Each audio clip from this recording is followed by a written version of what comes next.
సమస్త మహిమ ఘనత ప్రభావములు యేసయ్యకే చెల్లును గాక. మన ప్రభువును రక్షకుడైన యేసుక్రీస్తు శుభప్రదమైన నామమున ఈ కార్యక్రమాన్ని వీక్షిస్తున్న మీకు అందరికీ హృదయపూర్వకమైన వందనాలు తెలియజేస్తున్నాను. అయినను పరిశుద్ధాత్మ మీ మీదకు వచ్చినప్పుడు మీరు శక్తి నొందెదరు. ఆ మాట చెప్తూ శక్తి పొందిన వారు బూది గంతముల వరకు సువార్తను ప్రకటిస్తారు అనేది దేవుడిచ్చిన వాగ్దానం. మరి నిజంగా ఈ వాగ్దానాన్ని 60 సంవత్సరాల క్రితం దైవజనులు, అపోస్తలు, బిషప్ ఎర్నెస్ట్ పి కొమానపల్లి గారి జీవితంలో దేవుడు నెరవేర్చారు. వారు పరిశుద్ధాత్మ పొంది దేవుని అభిషేకాన్ని పొందిన తర్వాత నిజంగా పరిశుద్ధాత్మ పొందిన వారు ఒక్క వ్యక్తి ఎంత శక్తిగా మార్చబడతారు, ఒక వ్యక్తిని దేవుడు ఎంత గొప్ప వ్యవస్థగా మారుస్తారు, ఒక వ్యక్తి పరిశుద్ధాత్మ పొందితే ఎన్ని లక్షల మందిని ఉజ్జీవింప చేయగలరు అన్నదానికి ఒక చక్కటి ఉదాహరణగా దైవజనులను దేవుడు నిలబెట్టుకుని వాడుకున్నారు. అందుని బట్టి ప్రభువును స్తుతిస్తూ వారి ద్వారా మరి ప్రారంభించిన మన్నా పరిచర్యలు ఈ 2026 నాటికి 60 సంవత్సరాలు పూర్తి చేసుకోవడం ఇది దేవునికి ఎంతైనా మహిమ, మరి నిజంగా గర్వించదగిన విషయం. దాన్ని బట్టి ప్రభువును స్తుతిస్తూ ఈ రోజున మరి దైవజనులు ఈ లోకాన్ని విడిచిపెట్టి వెళ్ళినా వారు ప్రారంభించిన పరిచర్యలు చాలా ఘనంగా కొనసాగుతూ మరి ఆత్మీయ తల్లి దైవజనరాలు బిషప్ రేచల్ జ్యోతి కొమానపల్లమ్మ గారు మరి ఈ సంస్థను చక్కగా నడిపిస్తూ మరి ముందుకు కొనసాగిస్తూ ఉన్నారు. ఈరోజు అమ్మగారితో కొన్ని విషయాలు మన్నా పరిచర్యల గురించి తెలుసుకోవడానికి ఏర్పాటు చేసిన ఈ ఇంటర్వ్యూ కార్యక్రమాన్ని బట్టి ప్రభువును స్తుతిస్తూ ఈరోజు ఈ కార్యక్రమానికి అమ్మగారిని ప్రేమతో ఆహ్వానిస్తున్నాను. అమ్మ ప్రైజ్ ది లార్డ్ అండి. చాలా సంతోషం మీరు మాకు ఆత్మీయ తల్లిగా ఉండడం. మరి నా మట్టుకు నేను జ్యోతిరాజుగా 1977 సంవత్సరంలో మన్నా కాంపౌండ్ అమలాపురంలో మిరియం హాస్పిటల్లో జన్మించి 50 సంవత్సరాలుగా దేవుని కృపను పొందుకుంటూ ఈ మన్నా పరిచర్యల ద్వారా మేము దీవించబడటం మరి నిజంగా ప్రభువుని స్తుతిస్తూ ఇలాగ మమ్మల్ని ఆత్మీయంగా పెంచిన మీకు హృదయపూర్వకంగా కృతజ్ఞతలు మొదటిగా తెలియజేస్తున్నాను. మరి మన్నా పరిచర్యల యొక్క అభివృద్ధి, ఆశీర్వాదం మరి అది కేవలం దేవుని కృప అయితే నాయకుల మీద చాలా ఆధారపడి ఉంది. మరి మీ నాయకత్వంలో దేవుడు ఇంత గొప్ప అద్భుతాలు చేశారు కదా. కనుక ఈరోజు ఈ పరిచర్ల గురించి మీ అంతరంగం, మీరు ఎలాంటి పరిస్థితుల గుండా ఈ పరిచర్యను తీసుకొచ్చారో కొన్ని విషయాలు తెలుసుకోవాలని ఆశపడుతున్నాం. దీనికంటే ముందు అసలు మీ కుటుంబాల్లోనికి దైవజనులు పిఎల్ పరంజ్యోతి నాయని గారు, అలాగే సుదర్శన్ కొమానపల్లి గారు, వీరి కుటుంబాల్లోనికి ప్రభు ఎలా ప్రవేశించారు, అసలు ఏ రీతిగా మీరు క్రైస్తవ్యంలోకి వచ్చారో మొదటగా అక్కడ నుండి ప్రారంభించాలని ఆశపడుతున్నాం. మరి ఆ విషయాలు తెలియజేయాల్సిందిగా కోరుతున్నాను. ఈ విధంగా ఇంటర్వ్యూ ఏర్పాటు చేసి మరి 60 సంవత్సరాల వజ్రోత్సవ సందర్భంగా ఈ మన్నా మినిస్ట్రీస్ గురించి అనేకులకు పరిచయం చేయడానికి ఈ ఇంటర్వ్యూ మీరు ఏర్పాటు చేసినందుకు నా హృదయపూర్వక వందనాలు. దేవుడు మిమ్మల్ని దీవించును గాక. మరి మొదటి నుండి చెప్పాలంటే మా నాన్నగారు పిఎల్ పరంజ్యోతి గారు కీర్తిశేషులు, ఆయన తండ్రి లాజరస్ గారు, ఆయన కెనేడియన్ బ్యాప్టిస్ట్ పాస్టర్. ఆయన తండ్రి సోమన్న గారు, ఆయన కృష్ణా జిల్లాలో ఒక విలేజ్లో ఉండేవారు, పొలం పని చేసుకుంటూ ఉండేవారు. అయితే ఒక మిషనరీ దొరగారు గుర్రం మీద వచ్చి రోజు సాయంకాలం వీళ్ళందరినీ గ్యాదర్ చేసి చక్కగా వాక్యం నేర్పించి ప్రార్థన చేసి ప్రభువులోనికి నడిపించారు. కాబట్టి సోమన్న గారు భార్య బాప్తిసం తీసుకొని సామ్యల్ రాహేలమ్మలుగా మారారు. ఆ విధంగా క్రైస్తవ్యం ఆ కుటుంబంలో ప్రవేశించింది, పచ్చిగళ్ళ వారి కుటుంబంలో ప్రవేశించింది. మరి కొమానపల్లి వారిదైతే ఇంకా విచిత్రమైన, మరి దేవుడు అద్భుతంగా ఎలాగూ కార్యం చేశాడో అది అందరికీ ఆశ్చర్యం కలిగించే విషయం. వెంకన్న అనే ఆయన కొమ్మానపల్లి విలేజ్ నుండి ధవళేశ్వరం వెళ్ళారంట. అక్కడ ఆనకట్ట కట్టే రోజులు అవి. అక్కడ పని చేయడానికి వెళ్ళారు. అయితే ఆ పని చేసే వారి దగ్గరికి ఇద్దరు మిషనరీస్ వెళ్ళి, బౌడన్ బీర్ ఇద్దరు వాళ్ళు వెళ్ళి రోజు వాక్యం చెప్పి ప్రభు ప్రేమను గురించి నేర్పించేవారు. అప్పుడు వెంకన్న గారు రక్షణ పొందారు. తర్వాత వాళ్ళ విలేజ్కి వెళ్ళినప్పుడు వాళ్ళకి యేసు ప్రభు గురించి చెప్తే, నువ్వు వేరే మతం తీసుకొచ్చి మాకు నేర్పిస్తావా అని ఆయన్ని బ్రెయిన్ వాష్ చేయడానికి చూశారు. కానీ ఆయన ఒప్పుకోలేదు. యేసు ప్రభువే నిజమైన రక్షకుడు అని ఆయన నొక్కి ఒక్కాడించి ధైర్యంగా చెప్తుంటే ఆయన్ని కొట్టారు, తిట్టారు, చంపాలని తరిమారు. తరిమితే వెళ్ళి ఆయన గోదావరి నదిలో దూకేశాడు. ఇదంతా మన బిషప్ అయ్య గారు తాతగారు వెంకన్న సుదర్శన్ కుమారపల్లి గారు తండ్రి గారు గోదావరిలో దూకేస్తే అప్పుడు వీడు పీడ వదిలిపోయింది అని ఇంకా వదిలిపెట్టి చచ్చిపోతాడులే గోదావరిలో, ఎక్కడ బ్రతికి బయటపడతాడు అని వాళ్ళు వచ్చేసారు. అయితే ఈయన ములిగిన ఆయన నర్సాపూర్ రేవులో తేలాడు బ్రతికి. ఇంకా బయటకు వచ్చి తెలియని ప్రదేశం వీధిలో నడుస్తూ ఉంటే ఆయనకి ఎవరు ఎదురయ్యారు? ఈ ఇద్దరు మిషనరీస్, బీర్ బౌడన్ అనే వాళ్ళు. ఎవరైతే సువార్త చెప్పారో వాళ్ళే కనబడ్డారు, దేవుడు పంపించిన దూతల్లాగా. అయితే వాళ్ళు ఈయన్ని తీసుకొని వెళ్ళి, వాళ్ళు పడవలో ప్రయాణం చేసేవాళ్ళు, బోట్ హౌస్, దాన్ని లాగడానికని ఇతను ఉపయోగించుకున్నారు. నెమ్మదిగా వంట చేయడం నేర్పించారు. అలాగ వాళ్ళు చేర్చుకుని వెంకన్న అనే ఆయన్ని మరి వాళ్ళు తర్బీదు చేసి ఒక అమ్మాయిని చూసి పెళ్లి చేశారు. వాళ్ళకి డానియల్ అనే ఆయన పుట్టారు. ఆ డానియల్ గారికి మనవడుగా పుట్టారు సుదర్శన్ జోసెఫ్ గారు, అంటే అయ్యగారి తాతగారు.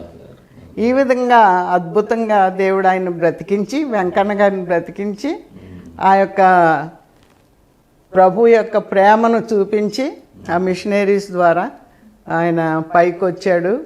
ఈ విధంగా దేవుని సువార్త కొమ్మానపల్లి ఫ్యామిలీస్కి అందింది. చాలా సంతోషం అమ్మా, ఈ విషయాలన్నీ తెలుసుకోవడానికి దేవుడు కృప చూపించినందుకు. నేను కూడా దేవుని స్తుతిస్తా ఉన్నాను. ఈ రీతిగా మిమ్మల్ని ఇంటర్వ్యూ చేయడానికి దేవుడు సహాయం చేసినందుకు దేవుని స్తుతిస్తూ, అసలు మన్నా పరిచర్యలు అనేవి ఎలా ప్రారంభించడానికి దేవుడు కృప చూపించారు, మన్నా సంస్థలు ఎలా ఆవిర్భవించినవి? మన్నా సంస్థల గురించి చెప్పాలంటే మరి అయ్యగారు ఎలాగా దేవుని సేవలోకి వచ్చారో చెప్పాలి. ఆయన లా చదువుదామని అనుకున్నారంట. కానీ ప్రభు చిన్నప్పుడే చిన్న పౌలా అని పిలిచాడు ఆయన్ని. నేను నిన్ను దేశ విదేశాల్లో వాడుకుంటాను, నా సేవ చేస్తావు నువ్వు అని ప్రభు చిన్నప్పుడే పిలిచాడంట, చిన్న పౌలా అని. కాబట్టి లా చదువుతాను అని కాలేజీలో జాయిన్ అవ్వడానికి వెళ్తుంటే వాళ్ళ అమ్మ, నాన్న నువ్వు లాయర్ అవ్వడానికి కాదు దేవుడు పిలిచింది, నువ్వు దేవుని సేవ చేయాలి, బైబిల్ స్కూల్కి వెళ్ళు అని చక్కగా చెప్పి లోబడి బైబిల్ కాలేజీకి వెళ్ళారు బెంగళూరు. అక్కడ పరిశుద్ధాత్మ పొందారు. పరిశుద్ధాత్మ పొంది మరి దేవుని సేవకి తయారయ్యారు. అప్పుడు దేవుడు మాట్లాడాడు, ఇజ్రాయేల్ వెళ్ళాలి, ఇజ్రాయేల్లో వరల్డ్ పెంటెకాస్టల్ కాన్ఫరెన్స్ జరుగుతుంది అని ఇజ్రాయేల్ వెళ్ళడానికి వాళ్ళ నాన్నగారిని అడిగారంట. అడిగితే ఆయన డబ్బులు లేవు కదా అని కొడుకుని నిరుత్సాహపరచకూడదని ఇల్లు తాకట్టు పెట్టి డబ్బు తీసుకొచ్చి ఆయన ఇజ్రాయేల్ పంపించారు. అలాగా దేవుడు ద్వారం తెరిచాడు. అక్కడ నుండి యూరప్ వెళ్ళారు, అక్కడ నుండి అమెరికా వెళ్ళారు. అక్కడ దేవుడు మాట్లాడాడు, భారతదేశాన్ని గురించిన సేవను గురించి దేవుడు మాట్లాడాడు. ఆ భారం ఆయన కలిగి మొట్టమొదటిగా మా నాన్నగారికి లెటర్ రాశారు. ఏమనంటే, ఒక పత్రిక స్టార్ట్ చేయాలనుకుంటున్నాను, బ్రెడ్ ఆఫ్ లైఫ్, జీవవాక్యం అనే పత్రిక స్టార్ట్ చేద్దాం అనుకుంటున్నాను అని అంటే, మా నాన్నగారు ఆ పేరుతో పత్రిక ఆల్రెడీ ఎవరో నడుపుతున్నారు అని చెప్పారంట. అయితే మా తాతగారు పక్క నుండి ఈ కాన్వర్సేషన్ విని మా అమ్మ తండ్రి అన్నమాట ఆయన అదే అర్థం ఇచ్చేది, మన్నా అని పెడితే బాగుంటుంది కదండి అన్నారంట. గంజి జోసఫ్ గారు, గంజి జోసఫ్ గారు మా తాతగారు. అంటే అప్పుడు మా నాన్నగారు చెప్పారు. అయ్యగారికి చాలా సంతోషమైంది. మొట్టమొదటిగా మన్నా పత్రిక ప్రారంభించారు. అలాగ మన్నా పుట్టింది. పరిచర్యలో మొట్టమొదటి మన్నా పత్రిక. ఆ తరువాత దేవుడు దర్శించి, నువ్వు ఇండియాకి వెళ్ళిపోవాలి, నా యొక్క సేవను చేయాలి, అనేకులు నశించిపోతున్నారు, ఆత్మల రక్షణ భారం పెట్టాడు ప్రభు ఆయనలో. దేవుడు మాట్లాడినప్పుడు మేము జాబ్స్కి రిజైన్ చేసి ఇండియాకి వచ్చేసాం. వచ్చినప్పుడు అంటే అక్కడ పనిచేస్తున్నప్పుడే దేవుని ప్రేమను బట్టి 2 పాస్టర్స్కి హెల్ప్ చేయాలి అని మాకు వచ్చిన జీతాలతోటి 2 పాస్టర్స్కి సహాయం పంపేవాళ్ళం. వాళ్ళలో ఒకళ్ళు ఎవరంటే ఈతకోట విజయరత్నం గారు, ఇంకొక ఆయన పేరు నాకు ఇప్పుడు జ్ఞాపకం రావట్లేదు. వాళ్ళ సంతానం ఇప్పటికీ మన్నా మినిస్ట్రీస్లో ఉంది. అది నిజంగా దేవుని ఏర్పాటు, దేవునికి స్తోత్రం. ఆ విధంగా సహాయం చేసేవాళ్ళం కాబట్టి ఇండియాకు వచ్చిన తర్వాత మరి భీమవరంలో ఉండి సేవ చేద్దాం అనుకున్నాము. కానీ అది దేవుని చిత్తం కాదని తెలిసి అమలాపురం పూర్వీకులు అక్కడి నుంచి వచ్చారు కాబట్టి, కొమానపల్లి విలేజ్ అక్కడే ఉంది కాబట్టి అక్కడికి వెళ్ళామన్నమాట. అక్కడ మన్నా సంఘం స్థాపించడానికి దేవుడు కృప చూపించాడు. మొదటి పాస్టర్ గారు షారోన్ పీటర్ గారు, కైకులూరులో సేవ చేసే షారోన్ పీటర్ గారు ముందు అమలాపురంలో సేవ చేశారు.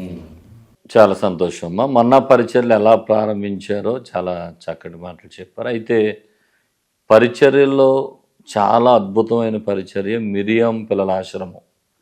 మరి చాలా వేలాది మంది పిల్లలు మిరియం పిల్లల ఆశ్రమం ద్వారా చదువుకొని ఈరోజు మంచి భవిష్యత్తులో వేల మంది పిల్లలు ఉన్నారు. మేము దుబాయ్ వెళ్ళినా, ఏ దేశం వెళ్ళినా ఎవరో ఒకరు కలుస్తారు, మేము మిరియం హాస్టల్లో చదువుకున్నామండి, ఎక్కడ పని చేస్తున్నామండి అని చెప్తే చాలా సంతోషపడుతూ ఉంటాం. అసలు అనాథ పిల్లలను పోషించాలని, ఆ పరిచర్య చేయాలని మీకు ఎలా అనిపించింది? మిమ్మల్ని ప్రభావితం చేసిన అంశాలు ఏమైనా ఉన్నాయా? నేను ఇండియాకి వచ్చిన తర్వాత మా నాన్నగారితో ఒక విధవరాలు చనిపోతూ ఉంటే ఆమెకు ప్రార్థన చేయడానికి వెళ్ళాను.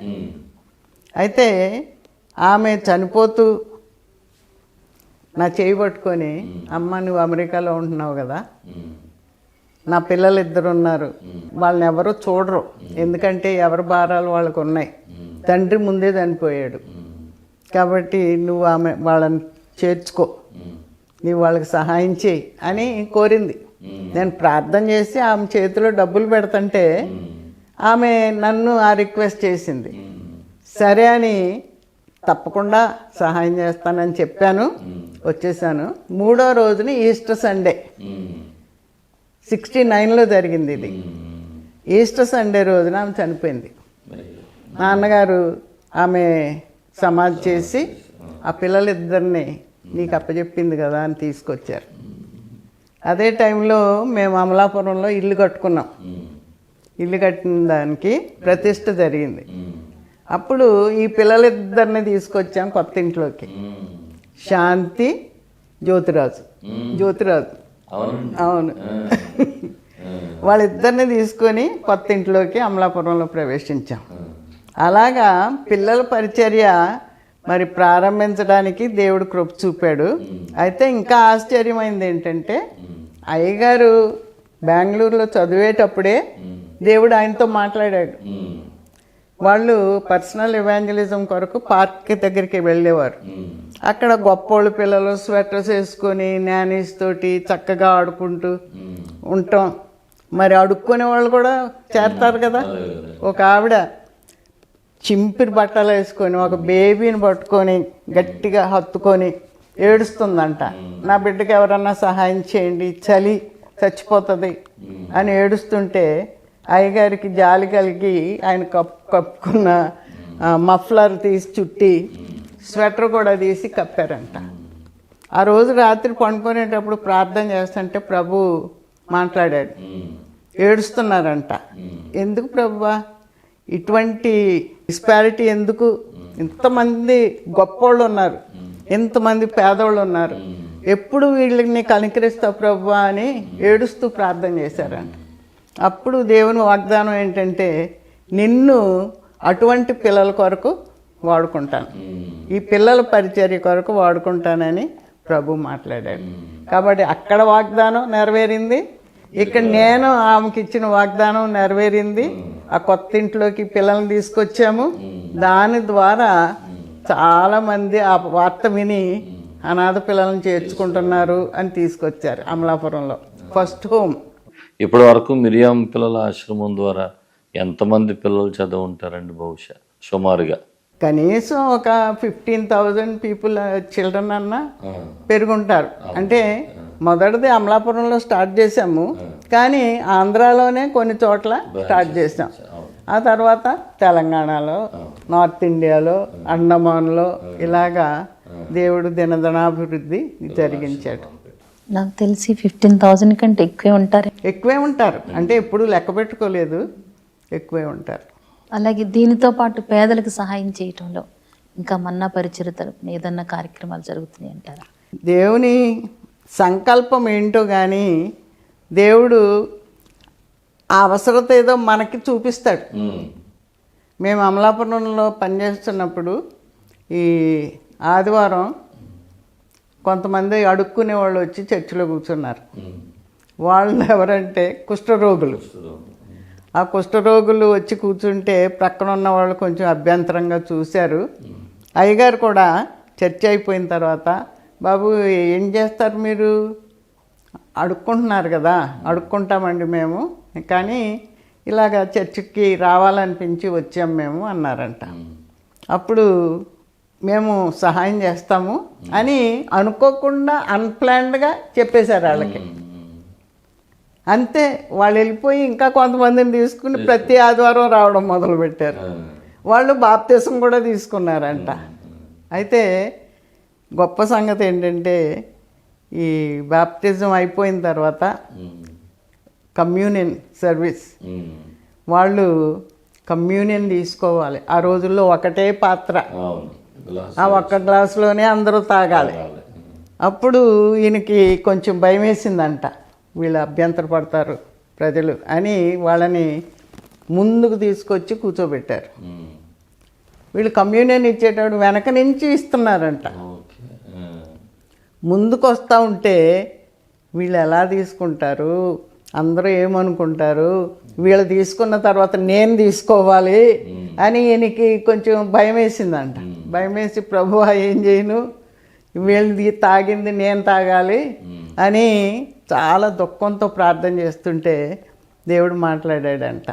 ఆయనకు పాత్ర చూపించి, దీనిలో ఉంది, అందరి పాపాలు దీనిలో ఉన్నాయి, అందరి వ్యాధులు దీనిలో ఉన్నాయి, అందరి శాపాలు ఇందులో ఉన్నాయి, ఈ కప్పులో నేను త్రాగాను అని ప్రభు చెప్పటం వింటే అప్పుడు కృతజ్ఞతా హృదయంతో, థ్యాంక్ యూ లార్డ్, నాతో మాట్లాడావు, నీకు వందనాలు, నేను తీసుకుంటాను అని ఆ కప్పు రాగానే తీసుకొని తాగారంట. నిజంగా అది చెప్తుంటే అసలు ఏడవని వాళ్ళు ఉండరు. నేను ఇంత ధైర్యంగా చెప్తున్నాను కానీ ఆ దర్శనం, ఆ ప్రభు మాట్లాడడం, ఆ కుష్ఠరోగుల గురించి దేవుడు ఆయనకు ఆ భారం పెట్టడం, మరి దేవుని మాటకు లోబడ్డమే కుష్ఠరోగుల పరిచర్య. న్యూ లైఫ్ సెంటర్ అని 4 ఎకరాలు కొని అమలాపురంలో అక్కడ కట్టారు. వాళ్ళకి వైద్యం చేయించి, వాళ్ళకి భోజన వసతులు అన్నీ కల్పించి మరి దేవుని ప్రేమను పంచారు. అలాగే పేద పిల్లలకి స్కూల్స్, హాస్పిటల్స్ అన్నీ కూడా ఈ పరిచయలో జరిగించబడ్డాయి. నిజంగా అమ్మగారు, ఇది ఈ మధ్య కాలంలో అంటే ఒక 12-13 సంవత్సరాలుగా ఏలూరులో మన్నా చర్చ్ తరఫున మేము కూడా కొన్ని సేవా కార్యక్రమాలు చేస్తున్నప్పుడు చాలామంది ఎందుకు వచ్చింది మీకు ఈ మనసు అని అడుగుతుంటే మేము చూపించేది అయ్యగారిని, అమ్మగారిని మిమ్మల్ని. ఎందుకంటే అది మీ దగ్గర నేర్చుకున్నాం. నిజంగా దేవుని ప్రేమ ఎంత సంతోషాన్ని కలిగిస్తుందో అది మీ ద్వారా నేర్చుకున్నాం. నిజంగా ఒక దైవజనానికి ఉండాల్సిన మనసు మీ ద్వారా మేము నేర్చుకున్నాం. మిమ్మల్ని బట్టి నిజంగా దేవుని స్తుతిస్తున్నాం. ఆ అవసరతను ప్రభువే చూపించాడు ఆ సమయం వచ్చినప్పుడు. All this is not pre planned. ఆ టైం వచ్చింది, అవసరత చూపించాడు దేవుడు. ఆ అవసరతను తీర్చడానికి సహాయకుల్ని పంపించాడు. హాస్పిటల్ కట్టాము, హాస్పిటల్ పునాది త్రవ్వేటప్పుడు ఎవరో అడిగారు పాస్టర్స్, డబ్బు ఉందా మరి, ఎవరైనా ప్రామిస్ చేశారా హాస్పిటల్ కంటే? ఎవ్వరూ ప్రామిస్ చేయలేదు. కానీ మాట్లాడిన దేవునికి సమస్తము సాధ్యం, ఆయనకు అన్నీ ఉన్నాయి రిసోర్సెస్ అని సాక్ష్యం చెప్పారు. అలాగే అమలాపురంలో హాస్పిటల్ కట్టబడింది. చాలా సంతోషం అమ్మ, ఇలాంటి మాటలు వింటుంటే నిజంగా ఈ కాలపు సేవకులు కానీ సంఘాలు కానీ ఏది కొదువైందో అనే విషయాలు నిజంగా అర్థం చేసుకోవచ్చు. ఎందుకంటే ప్రేమ లేని వాళ్ళమైతే మనం వ్యర్థులం అని బైబిల్ చెప్తుంది. అలాగే బోధ అనేది ఎవరైనా చేయగలరు, కానీ ఆ బోధన క్రియల్లో చూపించడం ఎంత గొప్ప అంశమో నిజంగా పరిచర్యలో మీ ద్వారా మేము నేర్చుకుంటున్నాం. దేవునికి మహిమ కలుగును గాక. మరి ఇక ఆధ్యాత్మికమైన విషయాల్లోకి వస్తే, ఇప్పుడు ఈ యొక్క సాంఘిక సేవా కార్యక్రమాల్లో 100% దేవునికి మహిమకరంగా మీరు జరిగించారు. అలాగే ఆధ్యాత్మికమైన విషయాల్లో మొట్టమొదట మన్నా రేడియో వర్తమానాలు, టీవీ కార్యక్రమాలు ఇవన్నీ ప్రజలను చాలా ప్రభావితం చేశాయి. మన భారతదేశ వ్యాప్తంగా చాలా సంఘాలు, నేను విన్నమాట 1500 సంఘాలు పైబడి మందిరాలు మన్నా పరిచర్యల తరపు నిర్మించి ఈరోజు పరిచర్యలు జరుగుతున్నాయి. అసలు మందిర పరిచర్య ఎలా ప్రారంభించారు, అసలు సంఘాలు ఎలా కట్టారు, దేవుడు ఆ విషయంలో మిమ్మల్ని ఎలా పురుకొల్పారు, కొన్ని విషయాలు చెప్పండి.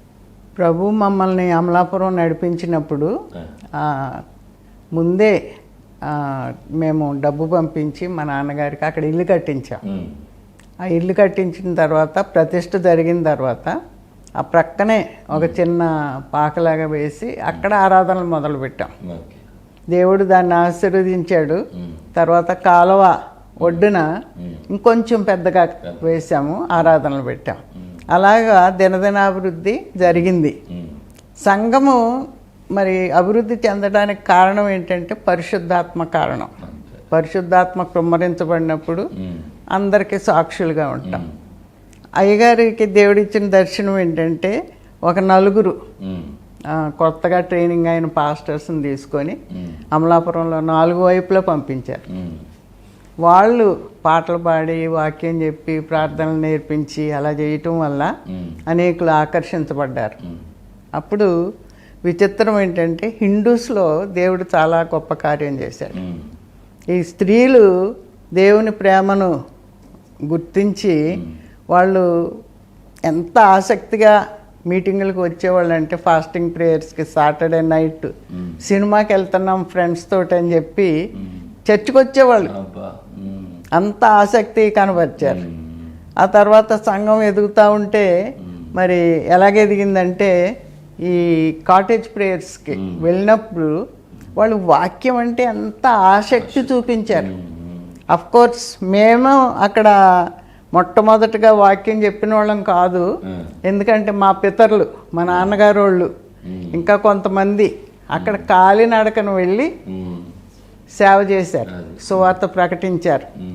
మరి అక్కడక్కడ దాహం అయ్యి పిల్లలు ఏడుస్తుంటే నీళ్ళు ఇవ్వండి అని అడిగితే, మేము మీ లాంటి వాళ్ళకి నీళ్ళు ఇవ్వం, వెళ్ళిపోండి అని తరిమేసేవారంట. అటువంటి భయంకరమైన పరిస్థితుల్లో నుంచి దేవుడు తన ప్రేమ వార్తను పంపించినప్పుడు హృదయాలు తెరిచి, కుటుంబాలు తెరిచి దేవుడు నిజంగా ఆత్మల రక్షణ అనుగ్రహించాడు. కాబట్టి సంఘాలు మంచిగా విస్తరించినాయి.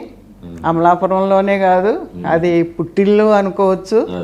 మరి చుట్టుప్రక్కల ఆంధ్రప్రదేశ్ అంతా కూడా ఇప్పుడు మన్నా సంఘాలు ఉన్నాయి అనడంలో అతిశయోక్తి లేదు.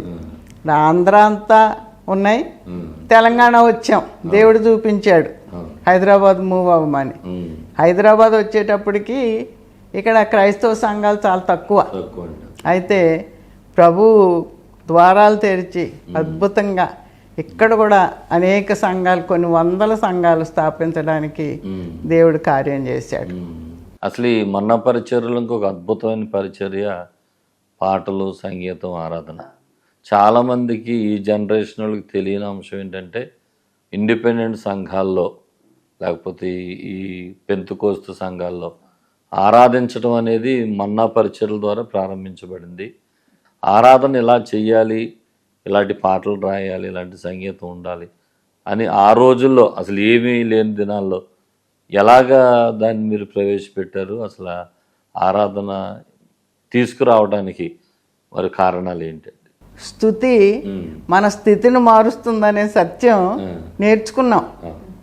అమెరికాలో మేము విజిట్ చేసిన సంఘాల్లో ఒక్కొక్క తోటకి వెళ్ళినప్పుడు దేవుడు ఒక్కొక్క పాఠం నేర్పించేవాడు. అక్కడ మేము క్యాచ్ చేసింది ఏంటంటే స్తుతి ఆరాధన.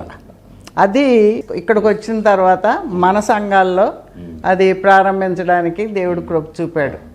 అయితే నా విషయం వచ్చేసరికి మరి దేవుడు అద్భుతంగా నాకు వరం ఇచ్చాడు. నేను స్కూల్లో టీచ్ చేసేదాన్ని అమెరికాలో. ఆ రీసెస్ టైంలో బయట కూర్చొని పిల్లలు ఆడుకుంటుంటే వాచ్ చేసేదాన్ని.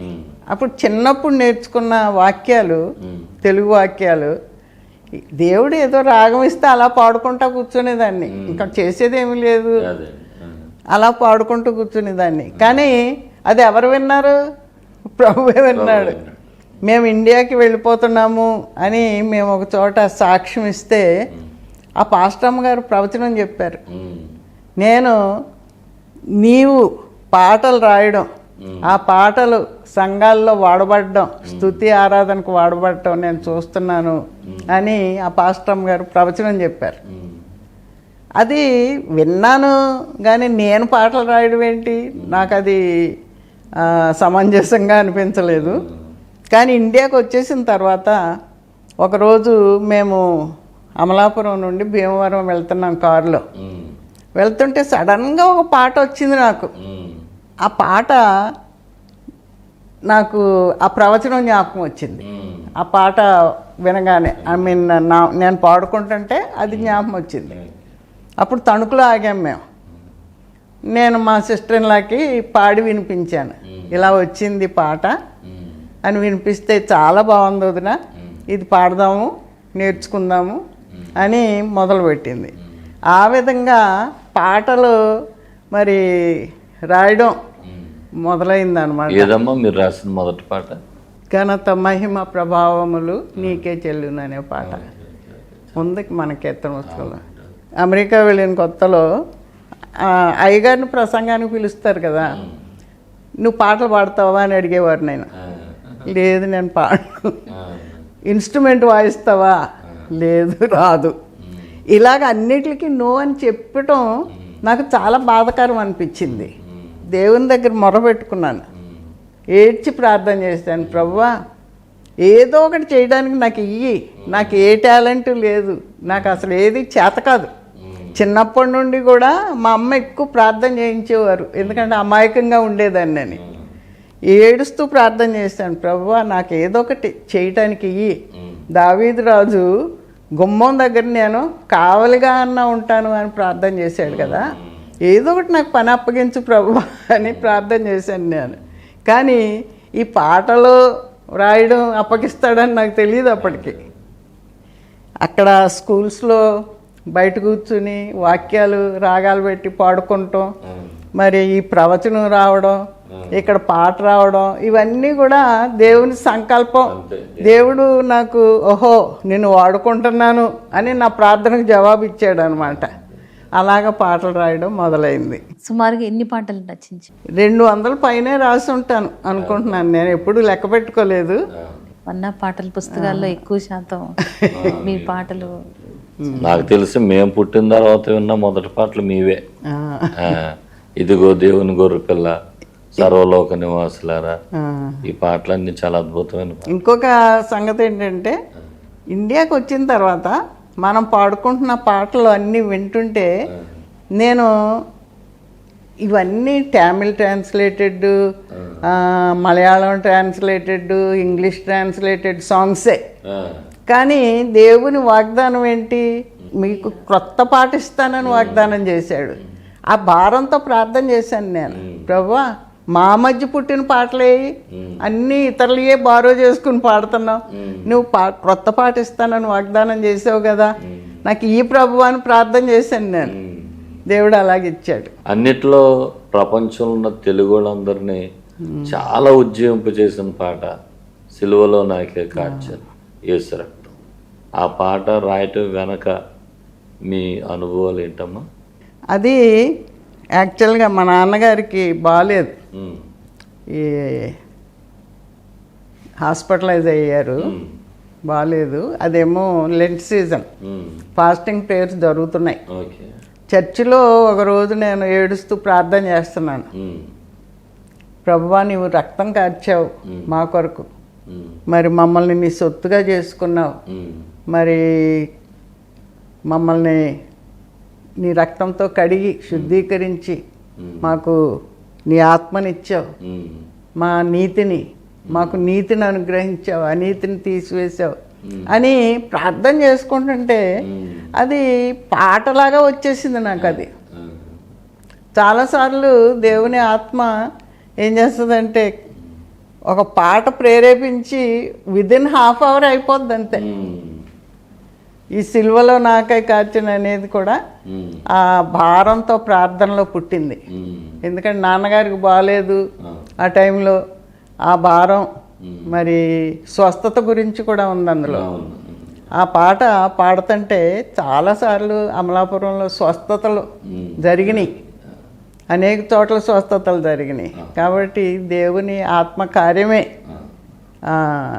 జరుగుతుంది ఆ పాట పాడుతున్నప్పుడు. నేను చిన్నతనంలో ఇక్కడ హైదరాబాద్లో రెయిన్హార్డ్ బాంకే గారు మీటింగ్స్ జరిగినప్పుడు ఆయనకి ఇంగ్లీష్లో ఈ పాట అర్థం కాకపోయినా తెలుగులో యేసు రక్తం పాడండి, యేసు రక్తం పాడండి అని పదే పదే పాడించారు. అది నాకు బాగా జ్ఞాపకం ఉంది. నిజంగా ఈ పాట డినామినేషనల్ ఫీలింగ్ లేకుండా ఈ రోజున ఆంధ్ర క్రైస్తవ కీర్తన పాటల పుస్తకాల్లో కూడా ఈ పాట ముద్రించబడింది. నిజంగా చాలా మందిని ఉజ్జీవింపజేస్తున్నారు. ఇంకొక విచిత్రమైన సంగతి ఏంటంటే మోరిస్ సెరెల్లో గారు వచ్చారు ఒకసారి హైదరాబాద్.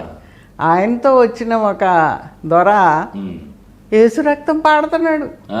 ఆయన ఎక్కడ విన్నాడో, ఎక్కడ నేర్చుకున్నాడో మాకు చాలా ఆశ్చర్యమైంది. ఇంక ఇది ప్రభు దగ్గర నుండి వచ్చింది కనుక అందరిని ఇన్ఫ్లుయెన్స్ చేసింది. దీనికి మన పిజేడి కుమార్ గారు కూడా మంచి స్వరకల్పన చేయటం చాలా అద్భుతమైన పాటమ్మా. నిజంగా దేవునికి ఇవి ఆత్మ ద్వారా అనుగ్రహించబడిన పాటలు కాబట్టి మరి ఆయన స్తుతించడం, ఆరాధించడంలో ఇది ఒక ఛానల్గా అయిపోయింది అనమాట. మన సంఘాల్లో పుట్టినన్ని పాటలు, తయారైనంత మంది ఆరాధికులు అంటే వర్షిప్ లీడర్స్ ఇంక ఏ సంస్థలోనూ లేరు. నిజంగా అది సగర్వంగా చెప్పుకోగలం. ఎందుకంటే ఇదంతా అయ్యగారి ప్రోత్సాహం. అసలు ఆరాధనలో చేతులెత్తడం అనేది, నాట్యం చేయటం అనేది మన సంఘాల్లో పుట్టిందే. ఇది వాక్యానుసారం. కాబట్టి దేవుని వాక్యానుసారంగా చేసేది ప్రతిదీ కూడా ఫలిస్తుంది. నా పాటల్లో చాలా ఇంపార్టెంట్ థింగ్ ఏంటంటే కవిత్వం రాయని నేను. అదే నేను అడుగుదాం అనుకున్నాను. కేవలం బైబిల్ ఉన్న వాక్యాలే ఉంటాయి. నా ఉద్దేశం ఏంటంటే వాక్యాలనే సంకీర్తన చేయాలి. అప్పుడు ఆ వాక్యం మన హృదయంలో ఎప్పుడు సత్యంతో మీరు రాసి ఉంటారు. అందుకే నా ఆత్మతో సత్యంతో ఆరాధన జరుగుతుంది. చాలా సంతోషం. మీ ప్రభావం మీ పిల్లలుగా మా మీద చాలా పడింది.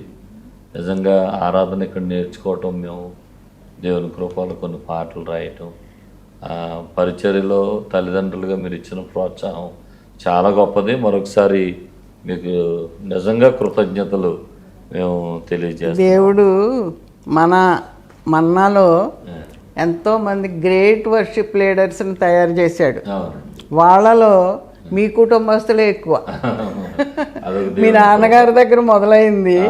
ఆయన ఏదో మన సంఘాల్లో డ్రమ్ములు కొట్టుకొని పాటలు పాడడం, మరి ఫాస్టింగ్ ప్రేయర్స్లో పాటలు నడిపించడం, ఇవన్నీ ఎంతో బాగా చేసేవారు. ఆ తర్వాత జనరేషన్ వచ్చేసరికి మీ అన్న పరంజ్యోతి ఎంతో చక్కగా కీబోర్డు వాయిస్తూ వర్షిప్ లీడ్ చేశాడు. ఆ తర్వాత యేసుపాల్, ఒకళ్ళకంటే ఒకళ్ళ గనులు. మీ దగ్గరికి వచ్చేసరికి మీ పాటలు వరల్డ్ ఫేమస్ అయిపోయినాయి. దేవుని కృప మరి. అయ్యగారి కజన్ ఒక ఆయన జర్నీలో ఉంటాడు. మీ పాట అంటే ఎంత ఇష్టపడ్డాడో అయ్యగారితో ఎప్పుడు చెప్పేవాడు, ఆ పాట అంటే నాకు ఎంతో ఇష్టం అని. దేవుని కృప. ఒకళ్ళకంటే ఒకళ్ళు మించిన వర్షిప్ లీడర్స్ అయిపోయారు. ఇక మేము ఎక్కడికి వెళ్ళినా సగర్వంగా చెప్పుకునేది ఏంటంటే మొదట దేవుని కృప అయితే మా తల్లిదండ్రులు మాకు వేసిన పునాది, అయ్యగారు అమ్మగారు అనే మాట అది చెప్పక తప్పదు. ఎందుకంటే ఆరాధనలు అంత ఎంకరేజ్ చేశారు. చాలా సంతోషం. 1966 సంవత్సరంలో ప్రారంభించబడి ఇప్పటికీ 2026 సంవత్సరానికి 60 సంవత్సరాలు పూర్తి చేసుకుంటున్న సందర్భంలో మీకు శుభాలు తెలియజేస్తున్నానమ్మా. అయితే ఈ 60 సంవత్సరాల పరిచర్యలో మీకు బాగా బాధ కలిగించిన అంశం, చాలాసార్లు బాధపడి ఉంటారు, పరిచర్య చాలా కష్టంతో కూడింది కనుక మీరు చాలా బాధపడి ఉంటారు. అయితే బాగా బాధ కలిగించిన అంశం ఏదైనా ఉంటే చెప్పగలరు? అంటే కొన్ని చిన్న చిన్న బాధలు ప్రతి వాళ్ళకి ఉంటాయి, కానీ మరి ఎక్కువ బాధ కలిగించేది ఏంటంటే మనము పెంచి పెద్ద చేసిన వాళ్ళు మనల్ని విడిచి వెళ్ళిపోతే చాలా బాధ. మరి ముఖ్యంగా if they don't show any thankfulness, కృతజ్ఞత అనేది లేకుండా మరి వెళ్ళిపోతే నిజంగా గాయం. ఎందుకంటే మన పిల్లలు వెళ్ళిపోయి మనల్ని విడిచిపెట్టి వెళ్ళిపోయినట్టే అవుతుంది. అలాగే మరి సంఘ కాపర్లు కూడా మన సంస్థలో పుట్టి మరి అన్నీ నేర్చుకుని అంటే ఎగిరిపోతారు, పక్షుల పిల్లలు ఎగిరిపోతాయి, కానీ మన పిల్లలు వెళ్ళిపోతే మనకి చాలా లోటు. ఆ ప్రేమ అంతా మర్చిపోయారా, ఏమైపోయింది అనుకుంటాం. ఇప్పుడు మా నాన్నగారు పరిచర్యలో ఎంతోమంది యవనస్తుల్ని ఇంట్లో చేర్చుకుని వాళ్ళని తర్బీదు చేసి పెళ్ళిళ్ళు చేసి సంఘాలు స్థాపించడానికి పంపించారు. చాలా పెద్ద పెద్ద నాయకులు అయ్యారు, దానిలో ఏమి తప్పులేదు.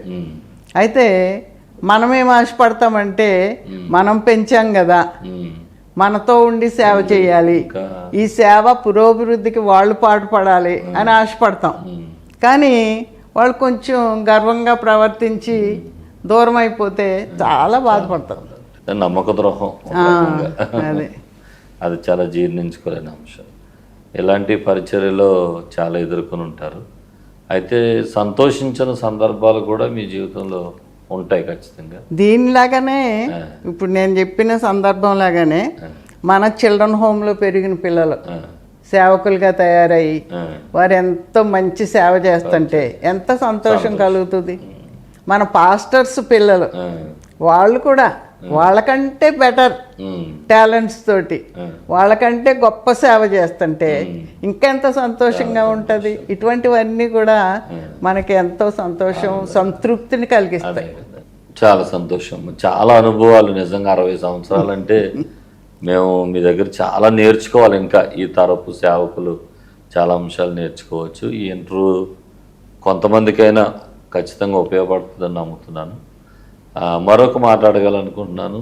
మరి మన ఆత్మీయ తండ్రి గారు బిషప్ అయ్య గారు, వారితో మీ ప్రయాణంలో మీరు మర్చిపోలేని కొన్ని అనుభవాలు ఉంటాయి ఖచ్చితంగా.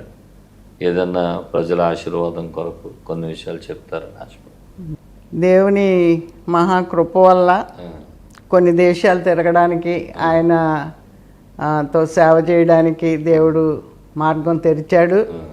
అది నేను ఎప్పుడూ ఎక్స్పెక్ట్ చేయలేదు, కానీ దేవుడు ఎలాగ ద్వారాలు తెరిచాడో అది అద్భుతం.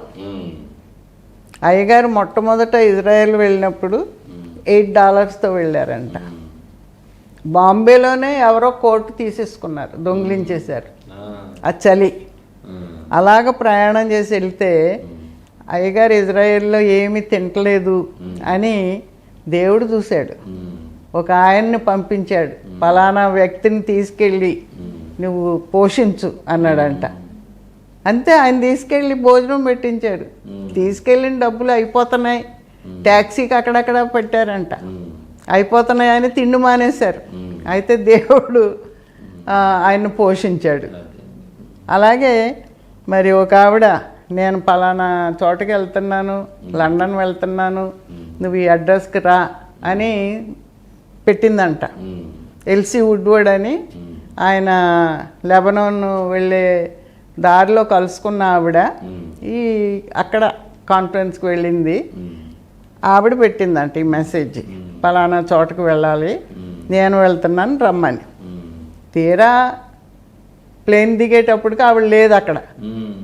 ఈ అడ్రస్కు వెళ్ళు అని పెట్టుందంట అక్కడ బోర్డు మీద.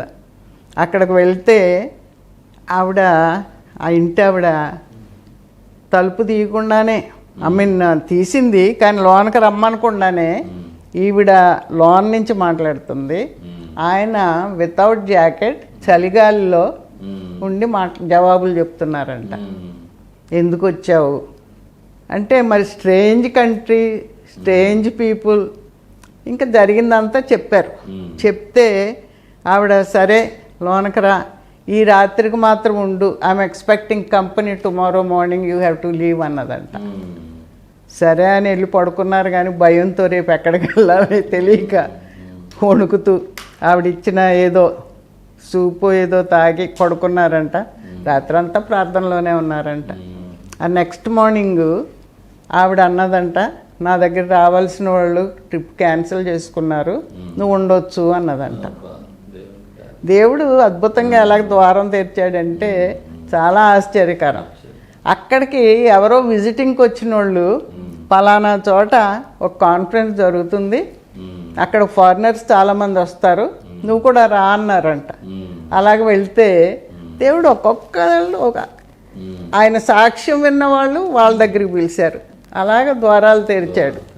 నిజంగా ఏది తెలియని చోట దేవుడు అద్భుతంగా ద్వారాలు తెరిచాడు. అంతేకాదు, హీ షోడ్ ఫేవర్. వద్దు అని అన్నవాళ్ళే ఇంకా ఉండు ఇంకా ఉండు అని బ్రతిమలాడారు. అలాగా దేవుని కార్యం. ఒక ఫ్రెండ్ ఏమన్నాడంటే, Ernest doesn't have to open his mouth, people just give him their love, they open their home అని ఈయన గురించి నాకు చెప్తున్నాడు.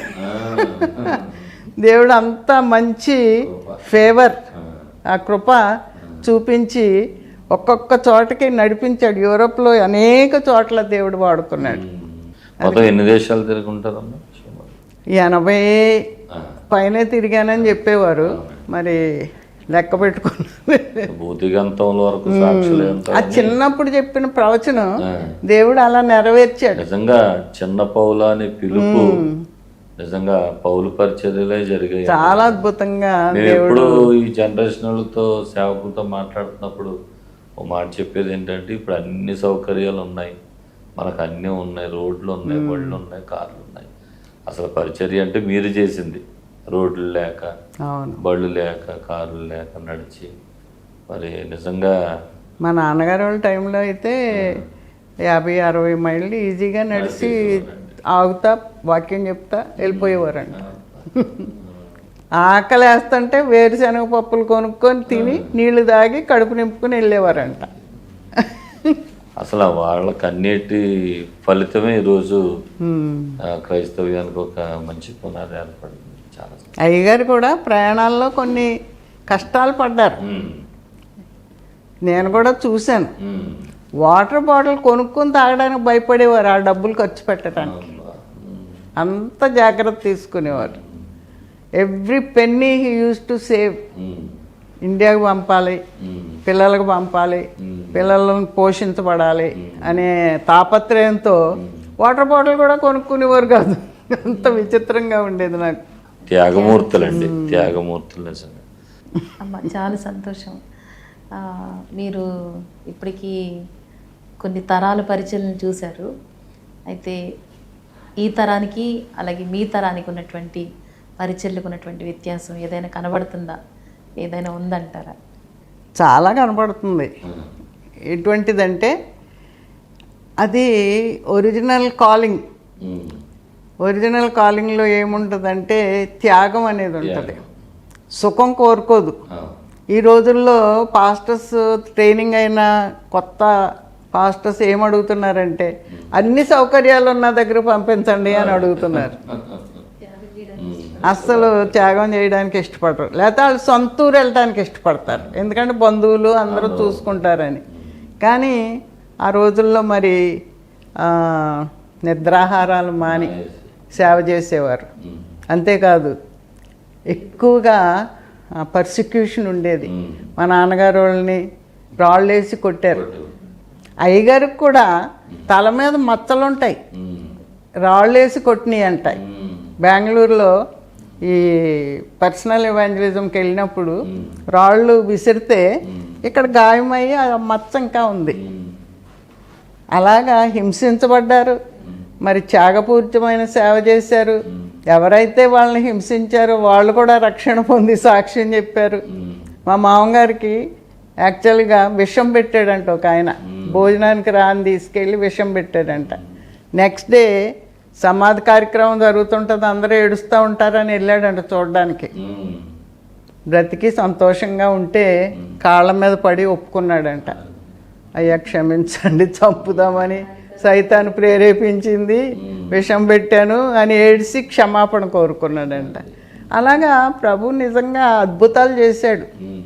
వాళ్ళ త్యాగాన్ని దేవుడు గణపరిచాడు, వాళ్ళ యొక్క విశ్వాసానికి ఫలితం ఇచ్చాడు. ఎంత మరి కష్టాలు అనుభవించి ఆ రోజుల్లో సేవ చేశారు. మా చిన్నప్పుడైతే నాకు అనుభవం ఏంటంటే గంజిలో ఉల్లిపాయ నంచుకొని తిన్న అనుభవం. గుడిసెల్లో ఉన్నాం మేము. మీటింగ్లు అప్పుడు మా నాన్నగారు ఏదన్నా బట్ట కొనుక్కొస్తే ఫ్రాకులు కుట్టించడానికి సేమ్ ప్రింట్ డిఫరెంట్ కలర్స్లో కొనుక్కొచ్చేవారు. మా చెల్లి పేచి పెట్టింది, నాకు వద్దు అని. నేను పేచి పెట్టేదాన్ని కాదు, అయ్యే ఉతుక్కుని అయ్యే వేసుకునేవాళ్ళం. అంత పేదరికం అనుభవించాం, ఇతరుల ఇళ్లల్లో నివసించాం, గుడిసెల్లో నివసించాం. ఒకసారి మా నాన్నగారు, అమ్మ సాక్ష్యం ఏంటంటే, ఎవరో వచ్చారంట, వచ్చిన వాళ్ళకి భోజనం పెట్టాలి కదా.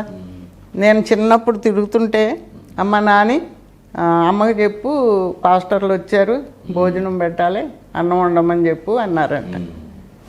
భోజనం టైం అయిపోతుంది, భోజనం పెట్టట్లేదు ఏంటని నాన్నగారు కిచెన్లోకి వెళ్ళి అడిగితే బియ్యం లేవు, ఏం చేయాలో నాకు తెలియలేదు అన్నారంట.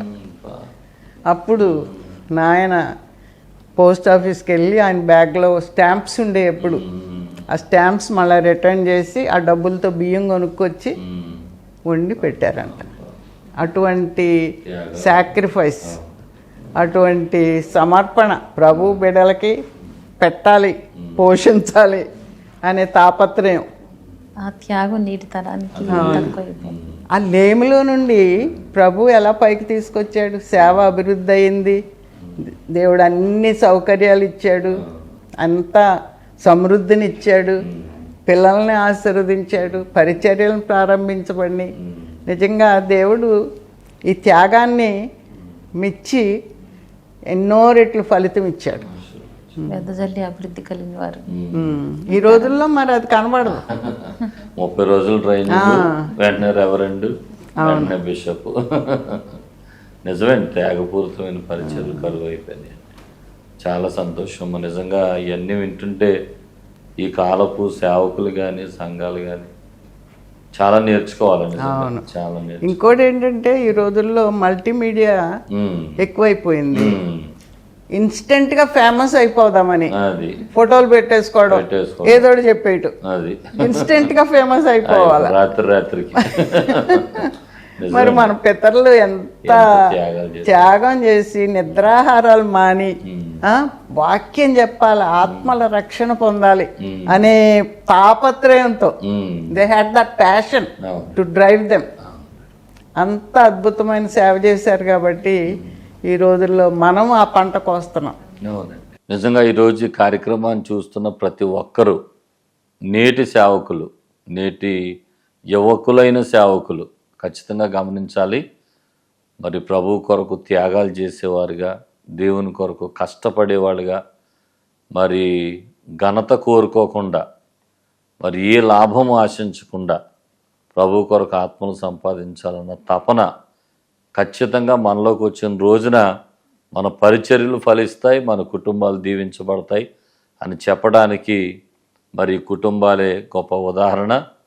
దైవజనులు అపోస్తులు పిఎల్ పరంజ్యోతయ్య గారి కుటుంబాన్ని ఈ రోజుకి కూడా దేవుడు ఎంత ఆశీర్వదించి 10 మంది పిల్లలు 10 సంస్థలు నడిపేవారుగా, లక్షల ఆత్మలు రక్షించేవారుగా దేవుడు ఆశీర్వదించడానికి గల కారణం ఆనాటి త్యాగాలు అని చెప్పడానికి సందేహం లేదు.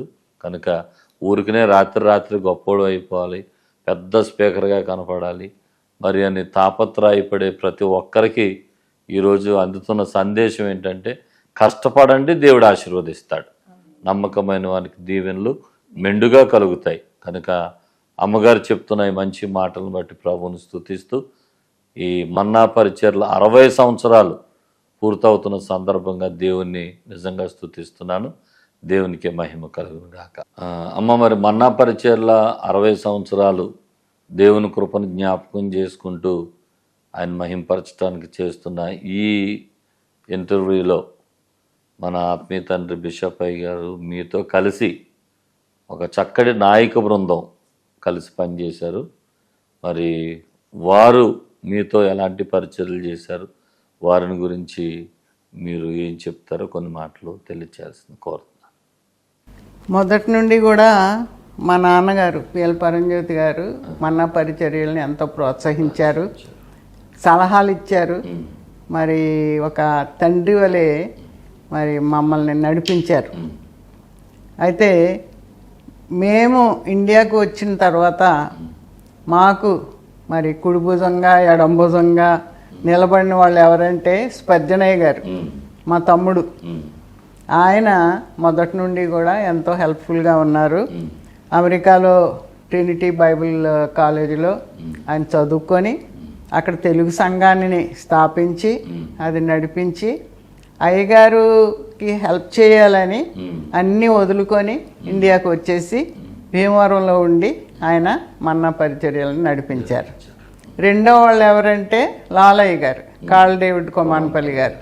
ఆయన కూడా అన్నగారికి నేను తోడ్పడాలి, నేను సహాయం చేయాలి, దేవుడు ఆయనకి ఇచ్చిన మినిస్ట్రీని నేను బలపరచాలి అనే ఉద్దేశంతో ఆయన కూడా ఇండియాకు వచ్చేసి, ఆయనకి ఎన్నో అవకాశాలు దేవుడు ఇచ్చాడు, అయినా సరే అన్నీ విడిచిపెట్టి వచ్చి ఇక్కడ మన్నా పరిచర్యలకు తోడ్పడ్డారు.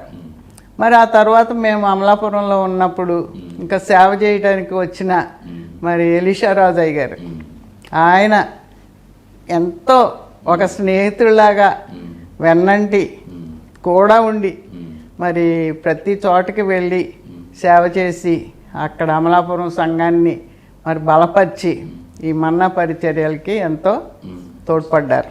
అలాగే ఆయన తర్వాత వచ్చిన దేవదాసయ్య గారు, ఆయన కూడా ఎంతో సహాయం చేశారు, మన్నా పరిచర్యలకు ఒక వెన్నెముకగా నిలబడ్డారు.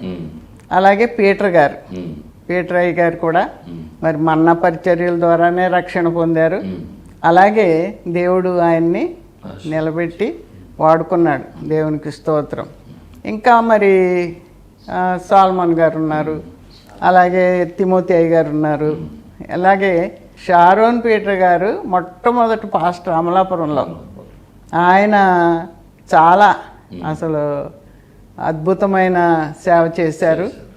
మరి అమలాపురంలో సంఘ స్థాపనకి ఆయన ముఖ్య కారణమయ్యారు. కాబట్టి వీరందరిని బట్టి దేవునికి వందనాలు చెల్లిస్తున్నాను. అయ్యగారు చేసిన ఒక ముఖ్యమైన పని ఏంటంటే లీడర్షిప్ని తయారు చేశారు.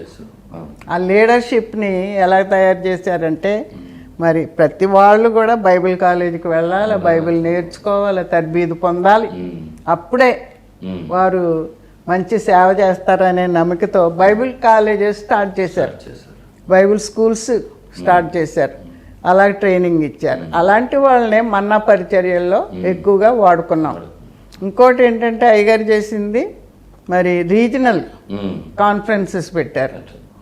ఈస్ట్ గోదావరి, వెస్ట్ గోదావరి వాళ్ళకి అమలాపురంలో, తెలంగాణ వాళ్ళకి వరంగల్లో, మరి రాయలసీమ వాళ్ళకి కర్నూలులో, లేకపోతే కడపలో, అలాగా ఏరియా వైజ్ కాన్ఫరెన్సెస్ ఏర్పాటు చేశారు.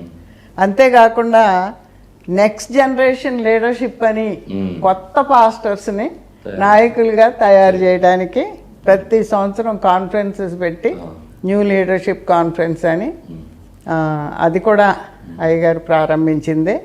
ఇప్పుడు మరి సుదర్శన్ జ్యోతి కొమ్మానపల్లి మా కుమారుని ద్వారా మరి మన్నా గ్రూప్ ఆఫ్ మినిస్ట్రీస్ నడిపించబడుతుంది.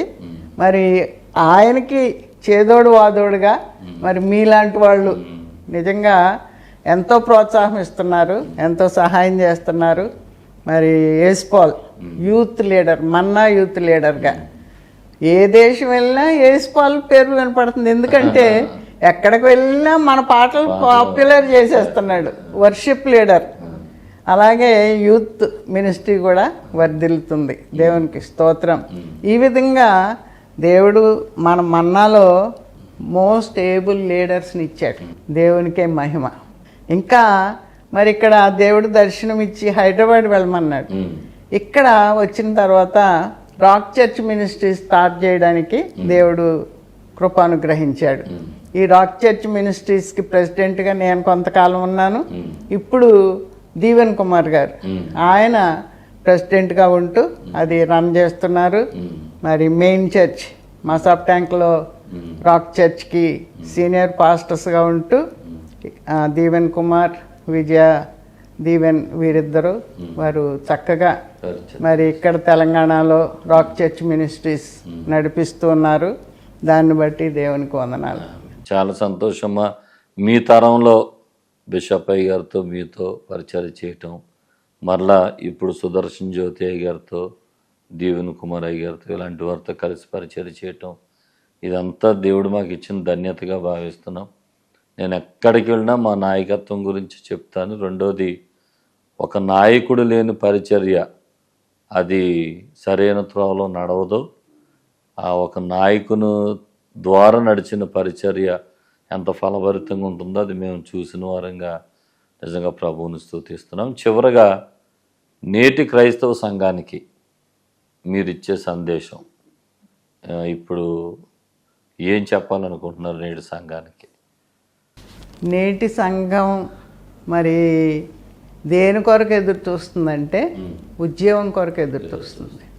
ఆ ఉద్యోగం మనల్ని ఆయన రాకడ కొరకు సిద్ధపరుస్తుంది. ఆయన త్వరగా రానై ఉన్నాడు కాబట్టి మనం మెళుకోగలిగి ప్రార్థన చేయాలి. అంతేకాదు సంఘ వధువుని సిద్ధపరచాలి. నా మెయిన్ మెసేజ్ ఏంటంటే సంఘ వధువుని సిద్ధం చేయాలి మనం. ప్రభు రాకడ సమీపంగా ఉంది. ఆయన వచ్చినప్పుడు మనం ఆయన సన్నిధికి వెళ్ళినప్పుడు ఒట్టి చేతులతో వెళ్ళకూడదు, కొన్ని ఆత్మలను తీసుకొని వెళ్ళాలి. కాబట్టి ఈ సంఘ వధువ ఎలా ఉండాలి? పరిశుద్ధమైనదిగా, నిష్కళంకమైనదిగా, ముడత మచ్చ కళంకం లేని దానిగా సిద్ధం చేయటం సంఘ కాపర్లుగా మన బాధ్యత.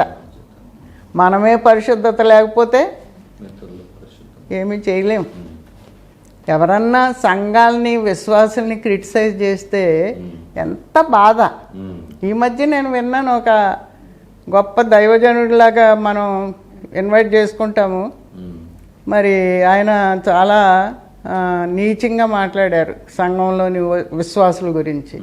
అది చాలా బాధ కలిగించింది నాకు. మన బాధ్యత ఏంటంటే పరిశుద్ధమైన సంఘవధువుని సిద్ధం చేయాలి. ప్రభు రాకడ కొరకు మనం ఎదురు చూడాలి. ఆమేన్. ఇదే మన ముఖ్యమైన సందేశం.